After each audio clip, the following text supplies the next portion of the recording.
શ્રી જાગૃત નાગરિક સંચાલિત કોમ્યુનિટી રેડિયો સ્ટેશન બનાસની ધરાનો ધબકાર રેડિયો મધુરમ 90.0 FM ડીસા સાથે હું કિશોર ત્રિવેદી. મિત્રો, આજે આપણે વાત કરવી છે શિક્ષણની અને તેની સાથે સાથે વર્તમાન સમયમાં શિક્ષણની ભૂમિકા શું છે. શિક્ષણ એ પ્રાચીન કાળથી ચાલી આવતી એક પરંપરા છે. સાથે સાથે જો આધ્યાત્મિક દ્રષ્ટિથી જોઈએ તો દરેક વ્યક્તિના જીવનમાં કોઈ એક ગુરુ હોવો આવશ્યક છે. વર્તમાન સમયમાં એ ભૂમિકા માત્ર બે જ વ્યક્તિઓ નિભાવી શકે છે. પ્રથમ ગુરુ એ બાળકની માતા છે અને બીજા ગુરુ એ શાળામાં ભણાવતા શિક્ષકો છે. પિતાનો પણ એટલો હિસ્સો છે જ. આ બંને વ્યક્તિઓ બાળકના જીવન ઘડતરમાં મુખ્ય આધારસ્તંભ છે. અને આજે આપણે સમાજમાં શિક્ષણ અને શિક્ષકની ભૂમિકા વિશે પર ચર્ચા કરીશું જાણીતા શિક્ષણવિદ શ્રી ગિરીશભાઈ પટેલ સાથે. ગિરીશભાઈ એન્જલ સ્કૂલના ટ્રસ્ટી છે. સાથે સાથે મધ્યસ્થ દર્શન પર પણ એમનો અભ્યાસ સરસ છે. ગિરીશભાઈ, આપનું હાર્દિક સ્વાગત છે રેડિયો મધુરમ 90.0 FM સ્ટુડિયોમાં. તો આજના વિષયને લઈને માનનીય ગિરીશભાઈ, આપને પ્રશ્ન મારે એ જ કરવો છે કે પ્રાચીન શિક્ષણ વ્યવસ્થા એટલે કે ગુરુકુળ પરંપરા અને વર્તમાન શિક્ષણ પરંપરામાં કેટલો ફરક લાગે છે? ધન્યવાદ કિશોરભાઈ. અહીંયા વાતની શરૂઆત કરતા પહેલાં નાનો મારો પરિચય મૂકું. મારું નામ ગિરીશ પટેલ છે અને છેલ્લા 22 વર્ષથી હું શિક્ષણ સાથે જોડાયેલો છું અને અત્યારે એન્જલ સ્કૂલ ડીસામાં એક 11-12 સાયન્સમાં ભૌતિક વિષયના શિક્ષક તરીકે મારી સેવા આપું છું અને સાથે સાથે એન્જલ સ્કૂલ ડીસામાં મેનેજમેન્ટની પણ જવાબદારી મારી સાથે છે. અને આ 22 વર્ષના જર્નીમાં મને બાળકોને ખૂબ નજીકથી જોવાનો એક અવસર મળ્યો છે. એટલે એક શિક્ષક તરીકે હું મારી જાતને બહુ ગૌરવ અનુભવું છું કે શિક્ષક હોવું એટલે બહુ મોટી વસ્તુ છે. અને એ સાથે સાથે છેલ્લા 2 વર્ષથી એક દર્શનના વિદ્યાર્થી તરીકે પણ મારી યાત્રા રહી છે. એ દર્શન વિશે કદાચ આપણે વાતો કરતાં કરતાં એની સ્પષ્ટતા થોડી કરીશ જેટલી હું મારી સમજ છે એ પ્રમાણે. તો તમારો જે પ્રશ્ન છે કે ભાઈ પ્રાચીન સમયની શિક્ષણ પ્રથા અને અત્યારની વર્તમાન, તો આ બંનેની અંદર કદાચ પ્રાચીનની વાત કરવા માટે હું એક ઓથેન્ટિક વ્યક્તિ નથી અને ગુરુકુલ વિશે મારે કંઈ કહેવું એ પણ મને યોગ્ય નથી લાગતું. પણ હું અત્યારની જે વર્તમાન જે સ્થિતિ છે એના વિશે ચોક્કસ મારા વિચારો મૂકી શકું છું. અને મારા જે વિચારો હશે ખાસ જે પણ શ્રોતા મિત્રો છે એ બધા જ મિત્રોને સૌપ્રથમ તો મારા વંદન કરું છું. અને જે મારી વાત મૂકું છું એ જસ્ટ મારા વિચારો છે અને મારો પ્રસ્તાવ છે. કદાચ એમાં કંઈ ભૂલચૂક હોઈ શકે, પણ જો અત્યારની વર્તમાન શિક્ષણ પ્રણાલીને આપણે જોવા જઈએ ને તો ક્યાંક ને ક્યાંક મારું વ્યક્તિગત એવું માનવું છે કે શિક્ષા એને કહેવાય કે જે મેળવ્યા પછી બાળક ભયમુક્ત થાય. હવે રિયાલિટી એવી છે, જે હું અત્યારની સ્થિતિ જોઈ રહ્યો છું એ પ્રમાણે જેમ જેમ બાળક આગળ ભણતો જાય છે, જેવી રીતે 11-12 પતાવે છે, તો એ વખતના સ્ટ્રેસને હું મહેસૂસ કરી શકું. અને એની સાથે સાથે જ્યારે ગ્રેજ્યુએટ થાય છે અને ગ્રેજ્યુએટ થઈને જ્યારે એને એક વ્યવસાયિક રીતે જવાબદારી લેવાની હોય ત્યારે એનું ડિપ્રેશન અને સ્ટ્રેસ લેવલ ખૂબ હાઈ છે. એ ખૂબ મૂંઝાય છે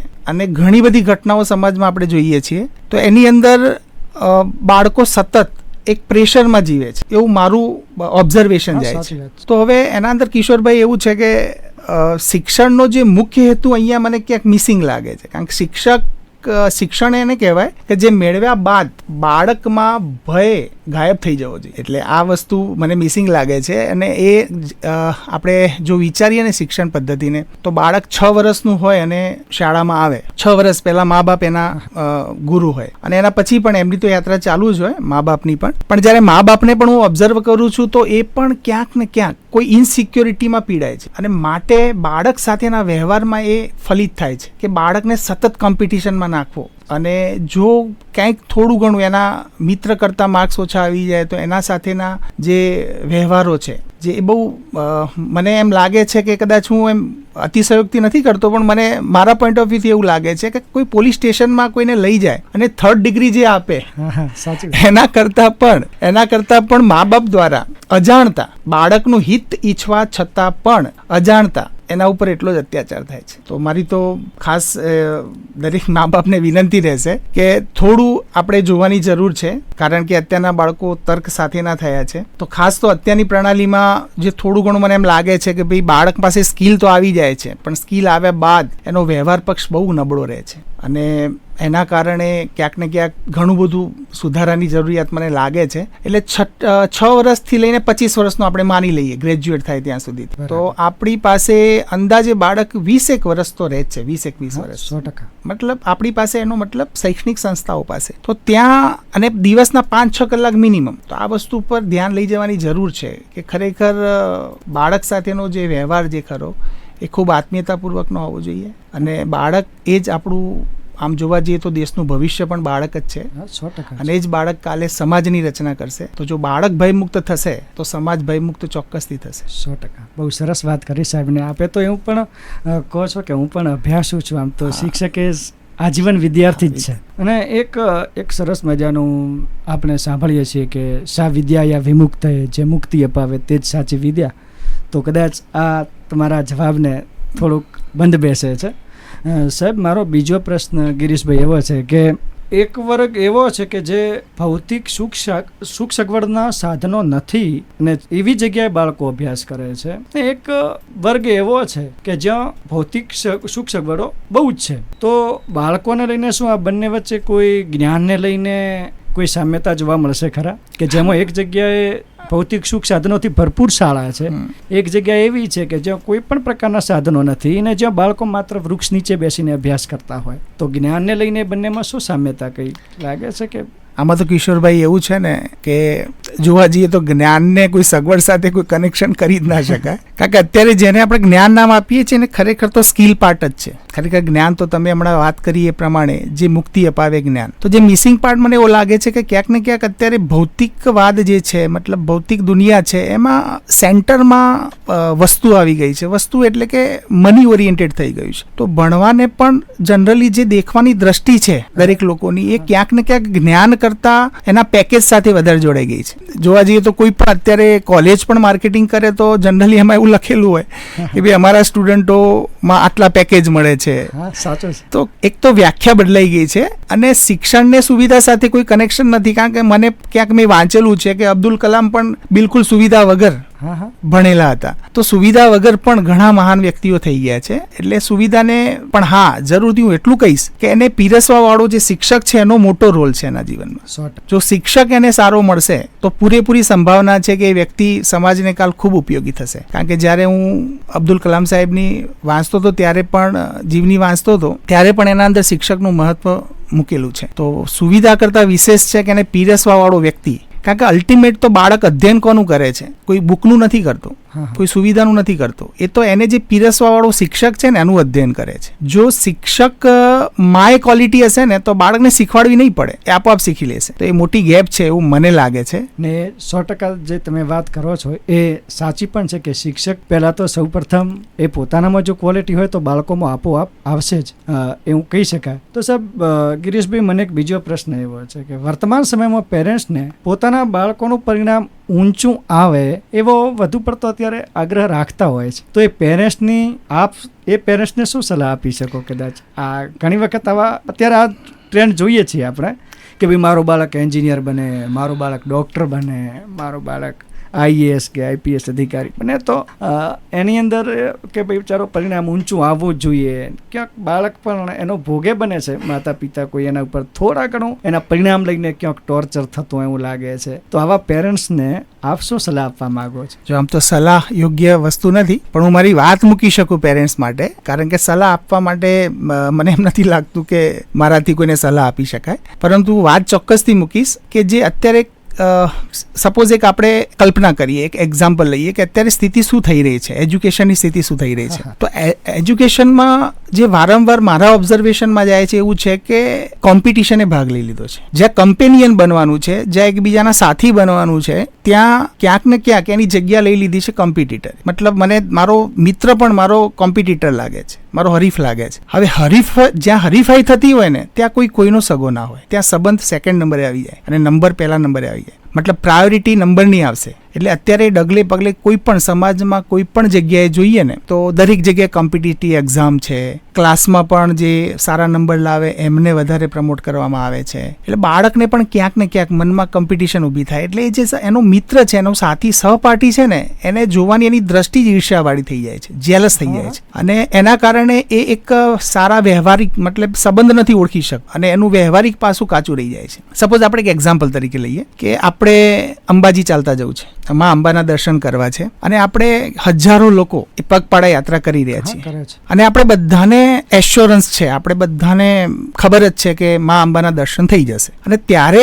એ ભાવ સાથે જ્યારે આપણે ચાલતા હોઈએ ત્યારે આપણી સાથે ચાલવાવાળા તમામ ભાઈ બહેનો મારા લાગે છે મને, અને કદાચ કોઈને કોઈ તકલીફ પડે તો ત્યાં ઊભા રહીને એને માલિશ કરવી, એમને બીજું કોઈ તકલીફ હોય, પાણી કોઈની પાસે ન હોય તો પાણી પાવું, અને આપણે આરામથી એકબીજાની સેવા કરતા કરતા માં અંબાના દરબારમાં પહોંચીએ છીએ. અને ખાસ કરીને ભાદરવી પૂનમના, હા, ભાદરવી પૂનમ આ એક્ઝામ્પલ લઈએ આપણે, તો ત્યાં એવું થાય છે કે એ વખતે આપણે બધા જ એકબીજાના ભાઈ બહેન છીએ, સંબંધી છીએ. હવે બીજો પ્લોટ વિચારીએ, માની લો કે કોઈ અધિકારી દ્વારા એમ કહેવામાં આવ્યું કે જેની પાસે અંબાજી ટ્રસ્ટની જવાબદારી હોય, એવા કોઈ અધિકારી દ્વારા કંઈક એવો મેસેજ આપવામાં આવ્યો કે ભાઈ પહેલા 100 વ્યક્તિઓને જ દર્શન થશે અને હવે હજારો લોકો જાય છે, કોણ કોની સેવા કરશે? હવે અંબાજી જવા માટેની જે દોડ લાગશે એ દોડમાં પછી બાજુવાળો મને મારો સંબંધી નહીં દેખાય અને હું એને પછાડીને જવા માટે પણ તૈયાર રહીશ. તો આ કોમ્પિટિશનનું જે માઇન્ડસેટ છે ને, એ હંમેશા ઈર્ષ્યા જ પેદા કરાવે અને બીજાને પાછળ પાડવા માટે, બીજાને હરાવવા માટેની એક માનસિકતા ડેવલપ. કારણ કે ખબર છે કે પહેલા 100 ને દર્શન થશે, દર્શન કરવા છે,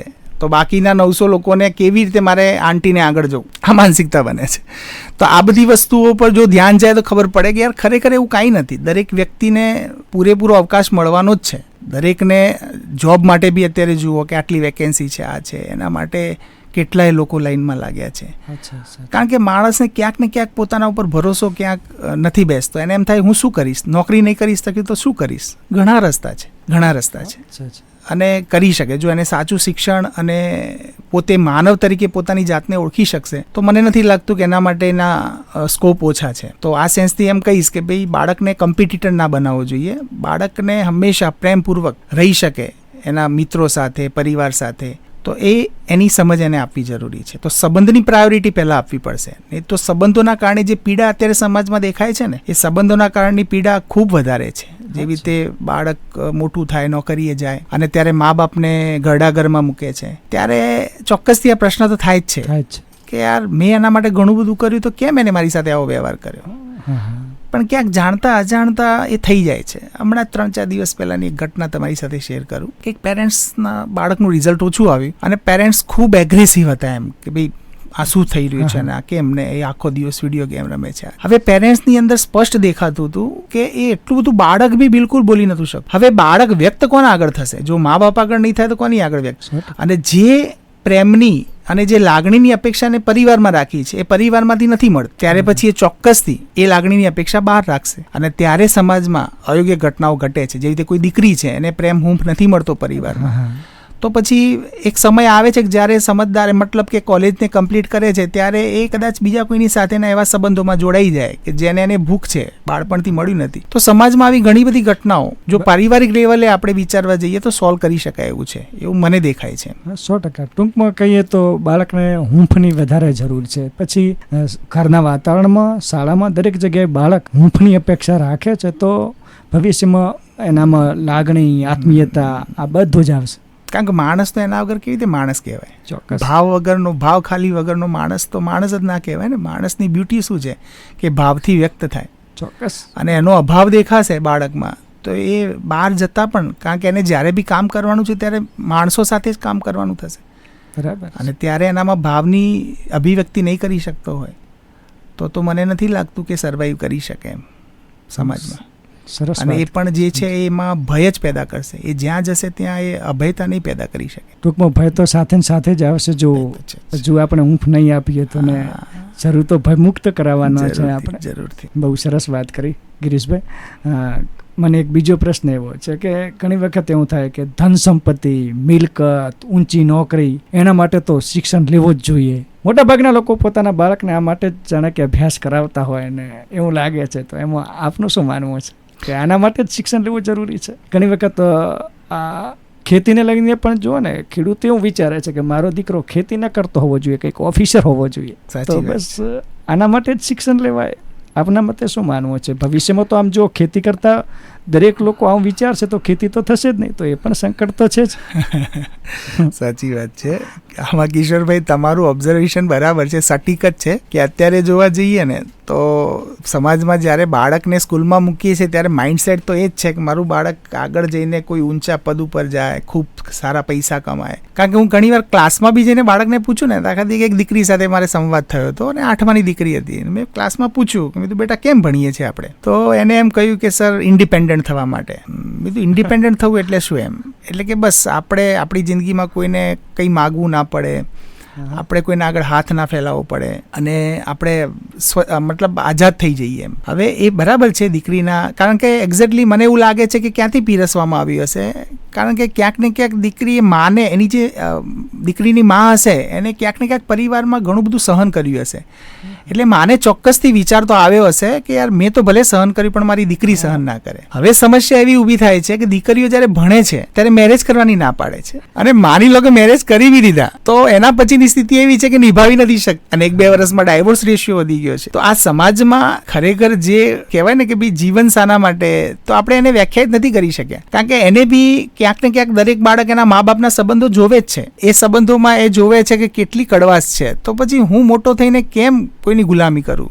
હું કેમ એવા રસ્તે જઉં કે જ્યાં મારે પાછું સહન કરવાનું આવે? તો ત્યાં ચોક્કસ મા બાપ તરીકે એક જવાબદારી આપણી બને કે આપણા દીકરા માટે આપણે રોલ મોડલ તો બનવું જ પડે. અને પરિવારમાં પ્રેમ શું છે એનો મહેસૂસ તો આપણે મા બાપે કરાવવું જ. તો આઈ થિંક એ જે વાત છે કે ભાઈ પેકેજ માટે ભણાય છે, તો હાલના તબક્કે તો એ વાત સાચી જ છે. પણ હમણાં જ અમારા એક ખાસ નજીકના બેન છે, એમને એક વાત કરી અને એમના દીકરાએ આઈટીમાંથી સારી એવી કોલેજમાંથી ભણ્યા છે, અને દીકરો એક દિવસ મને ઘરે મળવા આવ્યો અને ઔપચારિક વાત નીકળી અને એમને એમ કહ્યું મને કે સર હવે વોટ નેક્સ્ટ? કેમ? મેં કીધું કેમ એવું બોલે છે? એટલે એને એમ કહ્યું કે સર જો અત્યારે મારી પાસે 35-40 લાખનું પેકેજ છે અને મારી વાર્ષિક જરૂરિયાત તો 3-4 લાખની છે, અને બધું મેં ધાર્યું તેના કરતાં ઘણું સારું છે. બરાબર. તો હવે મારી આવશ્યકતા કરતાં વધારે તો આવી ગયા પૈસા, પણ હવે હું પૈસાનું બી શું કરું ને હવે આના પછી નેક્સ્ટ શું? એમ આ વસ્તુ જે કરું છું એના અંદર હવે નહોતું મળ્યું ત્યાં સુધીથી મને બહુ એટ્રેક્શન હતું કે ભાઈ મને આવી જોબ મળી જાય ને હું અહીંયા પહોંચું, પણ હવે ત્યાં પહોંચ્યા પછી એમ થાય કે વોટ નેક્સ્ટ? હવે શું કરું એમ? એટલે એનાથી તરત બાળક છે ને એમ તરત ધરાઈ જાય છે. તો જેની હમણાં કહેવાય કે એક સરસ કહેવત છે કે નહીં મિલાવો મિટ્ટી હે, નહીં મિલાવો સોના હે, મિલ ગયા વો મિટ્ટી હે. બરાબર છે.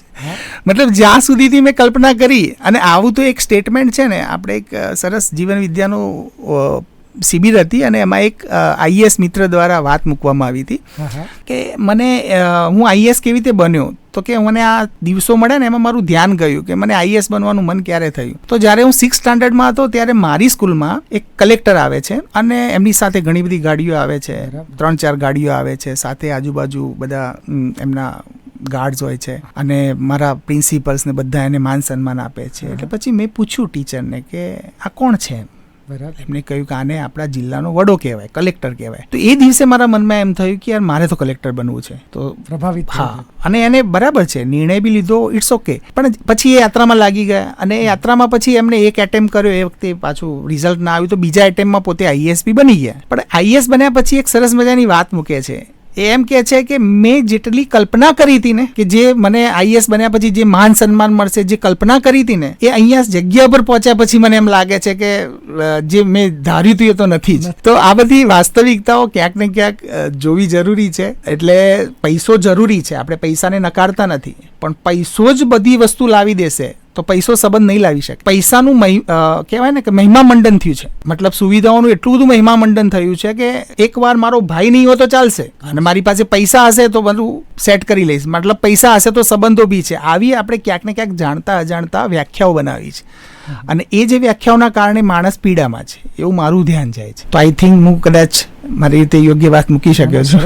એટલે ટૂંકમાં આપણને જોવા જઈએ તો સમજ શક્તિ માનવીની ઘટે એવો થયો. ચોક્કસથી ચોક્કસ. સાહેબ, માનવીની સ્વાર્થ વૃત્તિ હશે ને ત્યાં સુધી એનામાં સમજ શક્તિ નથી એવું કહી શકાય? આમ તમારા મતે શું માનવું છે? આમ તો સાચા અર્થમાં કહીએ ને તો સ્વાર્થ બહુ સારો શબ્દ છે, આપણે એને બહુ નેગેટિવ લીધો છે.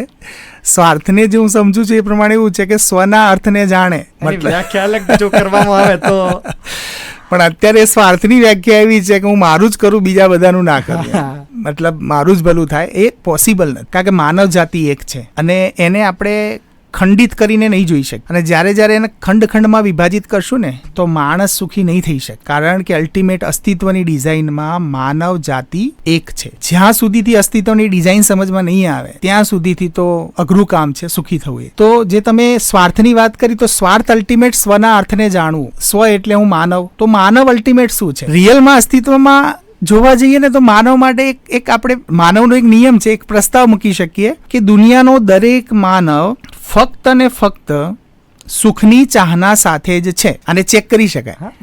તો દુનિયામાંથી એક વ્યક્તિ આપણે શોધી કાઢીએ કે જે દુઃખી થવા માંગે છે, તો એનો મતલબ એમ થાય છે કે એની મૂળ ચાહત માનવની તો સુખી જ થવાની છે. ખાલી તકલીફ એટલી છે કે એની ડાયરેક્શન, એનું એડ્રેસ આપણને હજી નથી મળ્યું. એ એડ્રેસ કદાચ આપણે સુવિધામાં શોધીએ છીએ, પૈસામાં શોધીએ છીએ, તો ત્યાં એડ્રેસ નથી, ત્યાં નહીં મળે. અત્યારના બાળકોને જસ્ટ એવું છે કે ચીલ કરવું છે. આપણે ચીલ કરવું એ કોઈ સુખની અભિવ્યક્તિ નથી, એ આવેગ છે. એને બાળક સાથે ચર્ચા સાથે આ બધા મુદ્દાઓ આપણે ખોલી શકીએ અને સારી એવી ચર્ચા કરી શકાય. તો અલ્ટિમેટ વાત એટલી છે કે માણસનો અર્થ એટલે, સ્વનો અર્થ એટલે દરેક માનવ સુખની ચાહત સાથે છે. દરેક માણસની ઈચ્છા સુખી થવાની છે. તો જો એ સમજમાં મને આવી જાય તો મને એટલી પણ ખબર પડે કે મારી સાથે જેટલા પણ માનવો છે આ પૃથ્વી પર, એ દરેક માનવ આ જ ચાહત સાથે છે. હું જે કહેવા માંગુ છું સાહેબ કે સ્વાર્થવૃત્તિ ક્યારેક કેટલાક લોકો એવા પણ હોય છે, જો હું જે દ્રષ્ટિએ વાત કરવા માંગુ છું કે પોતાના ઘરમાંથી પ્રોપર્ટીમાં હિસ્સો ના મળતો હોય, એ સ્વાર્થની વાત હોય કે ભાઈ ચાલો માતા પિતાને રાખવા માટે પણ અમુક એવું હોય કે હું માતા પિતાને મારી જોડે નહીં, નાનો ભાઈ સંભાળશે, આવું પણ તો ત્યાં પણ એવું હોય કે માતા પિતા જો મારી જોડે, તો એમાં તો માતા પિતાનું કરવાનું શું છે? એમાં તમે નહીં જોડાય, પણ છતાં એમને એવું થાય કે મારું કંઈક ઓછું થઈ જશે કે શું, ન જાણે કેમ. આવી એક માનસિકતા અત્યારે હું જોઉં છું લોકોમાં. તો એ દ્રષ્ટિએ ખાસ કરીને જો વધુ પડતો સ્વાર્થ હોય તો ક્યાંક મિલકતના ભાગને લઈને વધુ હોય છે. હા, સુવિધા કહીએ ને આપણે, જસ્ટ હમણાં કીધું સુવિધા કે પૈસાને લઈને. મતલબ આપણને જ્યારે કોઈ ચોઈસ આપે કે ભાઈ તમારે મિલકત જોઈએ છે કે ભાઈ જોઈએ છે, તો ચોક્કસથી માણસ પહેલા તો મિલકત પસંદ કરે, અત્યારની સ્થિતિ પ્રમાણે કરશે. અને એક્ઝિસ્ટન્સની ડિઝાઇનમાં એવું છે કે સંબંધ એ ગુરુ મૂલ્ય છે. સંબંધ હશે ને તો એની સાથે સુવિધા જોડાઈ જશે. મતલબ સુવિધા કરતા વધુ સુખ કોણ આપશે? સંબંધ આપશે. તો જ્યારે પણ ચોઈસ હોય ને, જો જે પણ વ્યક્તિ સંબંધ સિલેક્ટ કરે છે ને, એને ક્યારે દુઃખ એના ભાગમાં નહીં આવે, કારણ કે એ આપણી વાત નથી, એ અસ્તિત્વની ડિઝાઇનમાં અસ્તિત્વનો નિયમ જ છે. એ નિયમ સાથે હું જીવું તો પણ નિયમ રહેવાનો છે, અને નિયમનો હું અનાદર કરું તો પણ નિયમ તો નિયમ છે. તો જ્યારે પણ મારી પાસે બે ઓપ્શન્સ છે કે સુવિધા કે સંબંધ, તો જ્યારે હું સંબંધનું સિલેક્શન કરીશ ત્યારે હંમેશા હું સુખી થઈશ, કારણ કે સુવિધા એક ક્ષણિક સુખનો ભાગ છે, જ્યારે સંબંધ એ લોંગ ટર્મ સુખ છે. આ વસ્તુ પર ધ્યાન જવું જોઈએ. ત્યારે મને મા બાપ બોજ જેવા નહીં લાગે, કારણ કે સંબંધ નથી ઓળખી શક્યા અત્યારે. કારણ કે જ્યારે બાળક નાનો હતો ત્યારે મા બાપે પણ એને સુવિધાની હોડમાં લગાડી દીધો, સંબંધ સમજાવવાના ક્યાંક રહી ગયા છે, અને માટે આ બધી સ્થિતિઓ સમાજમાં આપણને જોવા મળે છે. તો ગિરીશભાઈ, બીજો એક જો કહેવામાં આવે તો માનવીમાં શિક્ષણ ત્યારે આવ્યું કહેવાય કે જ્યારે એનામાં પહેલા તો સમજ શક્તિ આવી હોય. મારી દ્રષ્ટિએ જો બરાબર છે. જો સમજ શક્તિ હોય તો ઓટોમેટિકલી એને એ સુખી હશે જ. એના માટે કોઈ ધનની કોઈ જરૂર છે નહીં, એવું મારું માનવું છે. સરસ. એટલે છતાં પણ આ સમજ શક્તિ દરેક લોકોની અંદર આવી જાય ને એના માટે તો શાળાઓએ પ્રયત્ન કરવો પડશે.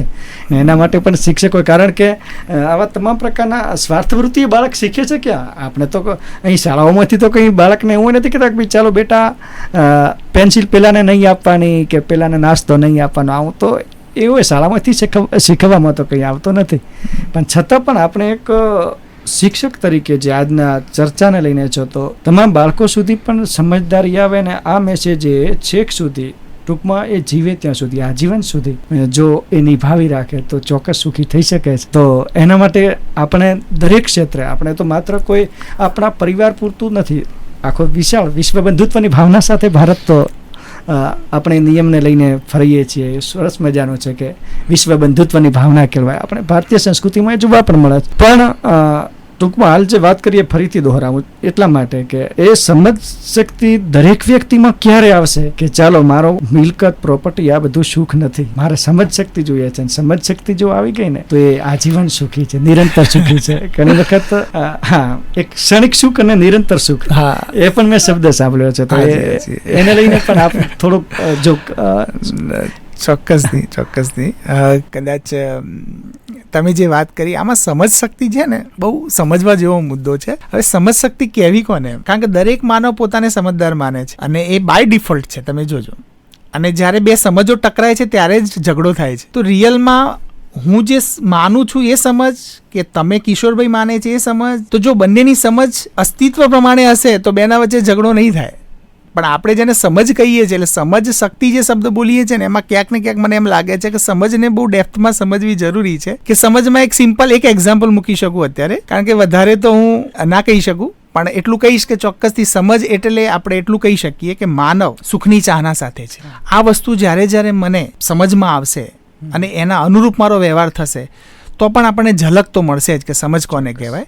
કારણ કે સમજ એ જ જ્ઞાન છે અને એનું વિધિવત રીતે આપણે અધ્યયન કરીએ તો જ આપણે એની સાથે મતલબ સતત આ પ્રકારના શિક્ષણમાં આ પ્રકારના મુદ્દાઓની ચર્ચા અને એવું કન્ટેન્ટ પણ આવવું જરૂરી લાગે છે મને. અને આઈ થિંક થશે, મને વિશ્વાસ છે. કારણ કે અત્યારનો બાળક તર્કવાળો ખૂબ થયો છે અને તર્કના કારણે છે ને અત્યારે એની જિજ્ઞાસા પણ ખૂબ સારી એવી ડેવલપ થઈ છે. અને જિજ્ઞાસા ડેવલપ થઈ છે તો ચોક્કસથી મને એમ લાગે છે કે આ બાળકો પહોંચશે ત્યાં સુધીથી. અને આપણે જે ઈચ્છા રાખીએ છીએ કે ધરતી સ્વર્ગ થાય તો એવી પરિકલ્પના પણ પૂરી થશે, ચોક્કસથી થશે.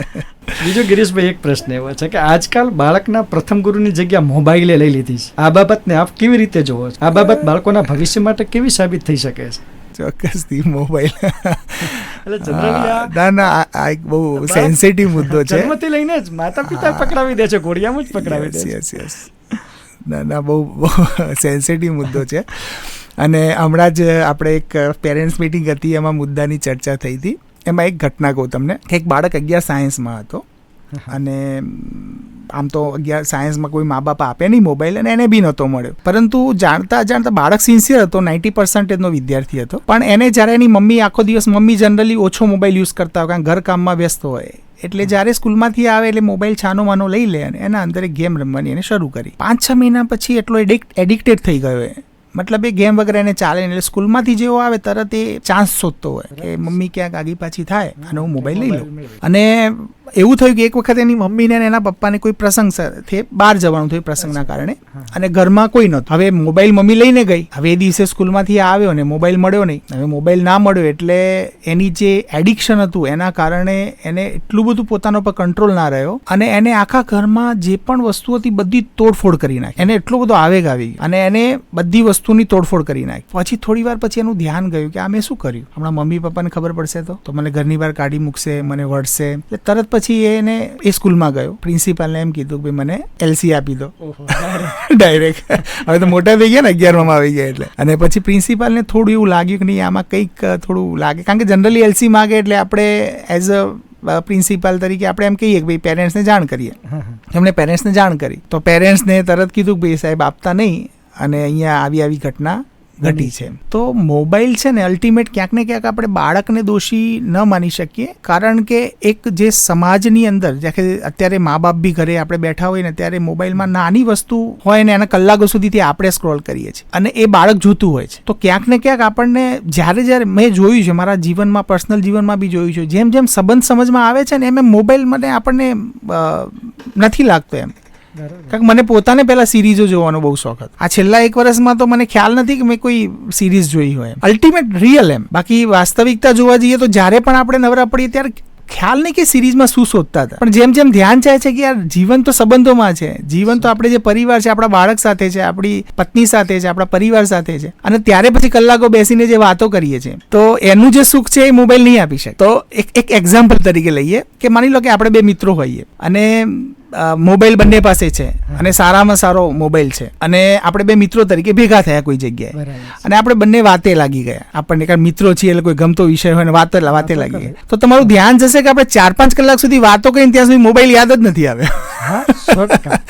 તો વાસ્તવિકતા એવી છે કે જ્યારે મને સંબંધ ઓળખાય છે ને ત્યારે આ બધી વસ્તુઓ નેચરલી જતી રહેશે. તો પહેલી તો વાત એ બાળકને શિક્ષણ માટે સ્કૂલમાં જવું કેમ એ જ એના માટે એક જેલ જેવું છે. વાસ્તવિકતા તો આજે આવી ગયું. ભલે આપણે સ્કૂલ સાથે જોડાયા છીએ પણ રિયાલિટી એવી છે કે બાળકને સ્કૂલમાં જવું એ એને ખબર જ નથી કે મારે કેમ ભણવાનું છે. હવે જેની ખબર નથી કે મારે કેમ કરવાનું છે એનાથી થશે કેવી રીતે? તો એટલા માટે જ્યાં સુધીથી પેરેન્ટ્સ પણ આજે જ એક પેરેન્ટ્સ એવા આવ્યા હતા જેમની સાથે વાત કરતા કરતા એમના બાળકના રિઝલ્ટને લઈને વાત હતી. તો મેં એમને ઔપચારિક પ્રશ્ન પૂછ્યો, બીજું તમારું બાળક કયા ધોરણમાં ભણે છે? તો એનો જવાબ એમની પાસે વિચારવો પડ્યો. ઓકે, પછી મેં બીજો પ્રશ્ન પૂછ્યો, બીજું તમારા બાળકને કેટલા વિષય છે? તો એમની પાસે જવાબ નહોતો. વર્ગની ખબર નહીં હોતી. હા, વર્ગની પણ ખબર નથી હોતી.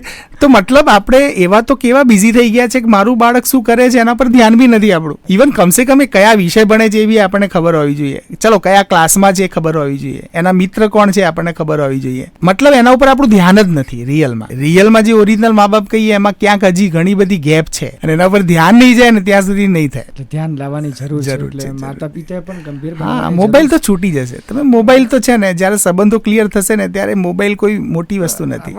બીજો ગિરીશભાઈ પ્રશ્ન એવો છે કે કેટલાક પેરેન્ટ્સ પાછું સાંભળીએ છીએ એવું કે સાહેબ તમે કોરોના કાળમાં તો મોબાઈલને પકડાવી દીધા સ્કૂલવાળાઓ ને હવે પાછું છોડાવી દો છો. સાચી વાત. પણ એ સમય એવો હતો એટલે વાલીઓએ પણ વિચારવું જોઈએ કે ભાઈ એ સમયે પ્રત્યક્ષ શિક્ષણ આપી શકાય એવો નતો. એટલે આ પણ એક પ્રશ્ન છે ઘણી વખત. હવે કે કહેતા હોય છે ઘણી વખત કે ભાઈ પકડાયા તમે છોડાવવા આવે. એટલે મોબાઈલનો જરૂરિયાત પૂરતો ઉપયોગ ક્યાંક કરે બાળક કે ભાઈ ચાલો 15-20 મિનિટ તો બરાબર છે, પણ અતિશય ઉપયોગ ઠીક છે. છતાં એમાં મારું તો એવું ધ્યાન જાય છે કે 15-20 મિનિટ કે અડધો કલાકમાં જોશે શું? તો શોર્ટ્સ.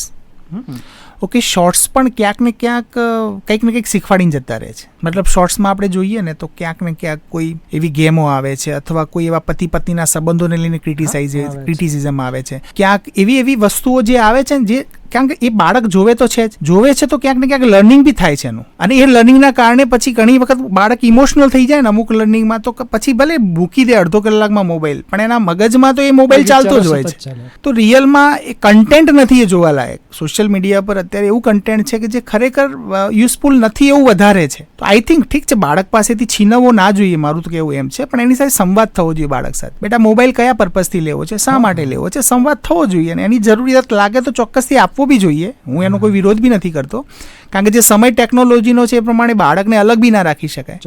પણ અત્યારે હું ઘણીવાર મને હસવું પણ આવે છે અને જોવું બીજું કે ઘણીવાર નાના બાળકો હોય ને 4-5 વર્ષના 3-4 વર્ષના બાળકો, તો એમની મમ્મીઓ એ કારણ કે બાળકને રાખવું એ બી ચેલેન્જ છે એમના માટે. તો એ શું કરે છે કે બાળક એને ડિસ્ટર્બ ના કરે એના માટે હાથમાં મોબાઈલ આપી દે. હવે ગળથૂથીમાંથી જો આપણે એને પહેલથી પ્રેક્ટિસ આપી દીધી અને એને ઘણા સમય પછી આપણે એમ કે ના હવે તું છોડી દે, તો એ બી અઘરું કામ છે. તો નાના બાળક સાથે રમવું તો પડશે ભાઈ. અને માનવ સાથે તો તમારે માનવને મોટો કરવો એટલે એ એક જવાબદારીવાળું કામ છે. એટલે આ બધું થઈ શકે છે, અસંભવ નથી, થઈ શકે છે.